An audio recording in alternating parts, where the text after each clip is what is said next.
एक खूबसूरत सुबह, जब सूरज की किरणें खिड़की से अंदर आ रही थीं, मिमी माउस अपनी नरम बिस्तर पर करवट बदल रही थी।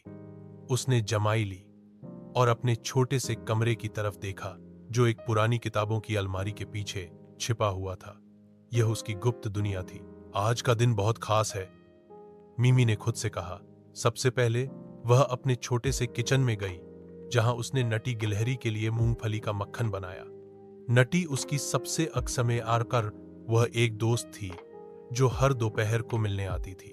फिर मिमी अपने माइक्रोलैब में गई, जो उसने दादी की सिलाई मशीन के नीचे बनाया हुआ था।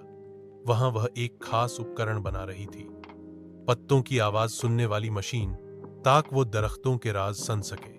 दोपहर को वह ज़ेरे जमीन सुरंगों के जरिए चूहा स्कूल गई, जहां वह बच्चों को इंसानों से बचने के तरीके पढ़ाती थी। बच्चे बहुत खुश थे और मिमी की बातों पर खूब हंस रहे थे। शाम को वह अपनी गुप्त लाइब्रेरी में गई और पुरानी कहानियों की किताब से एक नई मोज पर जाने का योजना बनाई। जब रात हुई तो मिमी ने अपनी डायरी में सारा दिन लिखा। आज का दिन बहुत जबरदस्त था।